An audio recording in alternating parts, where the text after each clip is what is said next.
Hi everyone, I'm Rincey and this is Rincey Reads. So originally when I was planning out my Vlogmas videos, I was going to do a video about budgeting, how I budget, and sort of like tips and tricks about budgeting. And one of the things that I was doing to prepare for that video is I was going through my Google Drive. I have been trying to budget for about 5 years now, maybe more than that, but I definitely have a document from 2011 that's me trying to budget and failing immediately. And then I was going through just all of my old budgets. I have one from like every year since 2011, and it's like it wasn't until like 2015 that I actually figured it out and realized what works for me and what doesn't work for me, and actually got a handle somewhat on my financial situation. But as I was sort of going through and trying to figure out what I wanted to do for the video, I was realizing that one of the big reasons that budgeting never worked for me prior to like last year was that I never had a good enough why. So by that I mean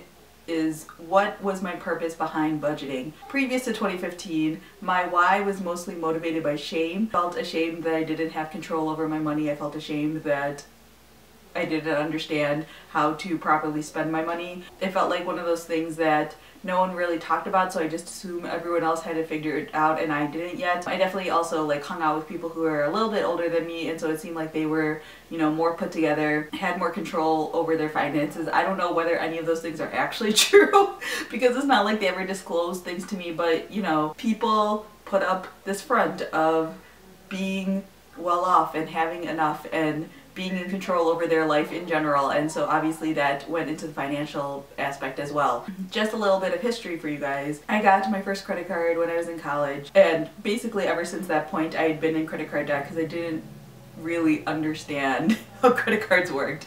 And when I graduated college, I believe I came either really close to or had maxed out my credit card. And after that point, I always worked at sort of paying it down, and I always paid more than the minimum, but I would always like rack it back up because of some reason or another. I wanted to go on a trip, I wanted to go to a concert, I wanted to go out to eat with my friends, whatever ridiculous reason I had at that time. And I always knew that this wasn't a good thing. Like, I knew I didn't have good control over my finances. In 2011 I, you know, started to try to make a budget, but at that time I don't think I was working full-time yet. So part of the problem was just I didn't have enough money to pay for all the things that I thought I should be paying for. But even as I started to work full-time, I still didn't spend my money well. I thought that because I was making more money I could spend more money, which I guess is technically true, but really my priorities were off in terms of what I should have been doing with my money first and foremost. At the beginning of 2015, some of you guys might be aware, my dad passed away. I have such a distinct memory from that time around when my dad passed away because, you know, after he passed away, all of our family flew in and things like that, and there are a bunch of people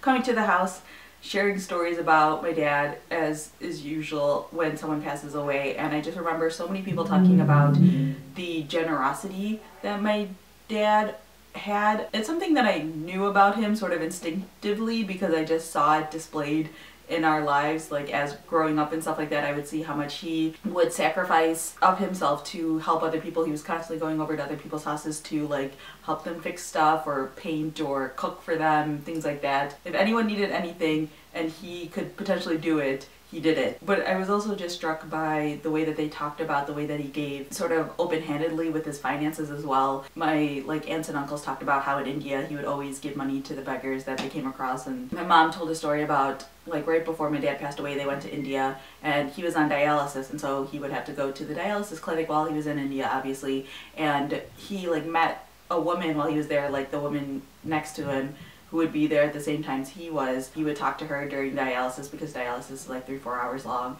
and he found out that she was really poor and she didn't know how many more sessions she'd be able to do because she couldn't afford it. And so he like went to my mom afterwards and they paid for a bunch of her sessions. And those stories always really stuck with me, and for quite a few months afterwards, as I'm grieving, thinking about everything, self-reflecting as one does after a big loss like that, I realized that that was sort of the life and the legacy that I wanted to have as well. And I realized that I had to get my finances under control in order to have that sort of generosity, because if I'm consistently spending my money frivolously, if I'm not paying attention to where my money's going when it counts, I won't have money to spend on the things that actually matter. And obviously, like, you can give without having to give money. Like, giving of your time is obviously very important as well, and serving people like with your actual hands is important as well. But I wanted to be able to do all of it. I didn't want to exclude the money part because I didn't have money and I didn't use my money responsibly. So I think once I figured out my why, it became a lot easier for me to be disciplined. It made me refocus. It helped me become better at making better decisions. And I think that's something that I hear talked about sometimes, but I think it's really important to emphasize just in general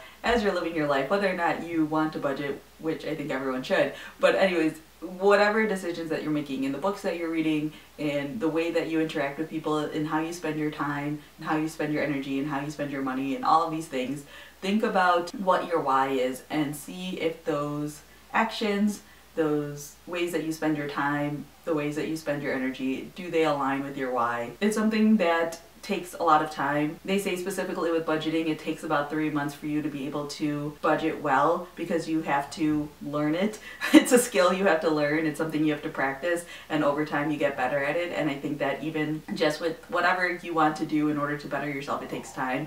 But I think that if you are constantly evaluating your decisions, if you're slowing down and just looking at what's happening around you and you're evaluating your why with all of your decisions, you'll end up making better decisions overall. So for me, my goal was always to get out of debt so I could give generously, and I got out of debt in October. And then this past November and December, I feel like I have had the opportunities to give so much more than I ever had before. I always generally give on Giving Tuesday, which is the Tuesday after Thanksgiving, to help encourage people to spend money on charities and nonprofits as opposed to just spending it on stuff. This year I wasn't able to give like thousands of dollars, but I feel like I was able to give more than I have in the past. Project for Awesome was just happening and is able to donate for that. And even with just the things that are happening in Syria right now, there was no need for me to really hesitate. Like, I went and I consulted my budget and I was like, oh, I have this much left over in my charity line item, but I didn't really have to like adjust my budget at all. I didn't have to scrape around. I didn't have to give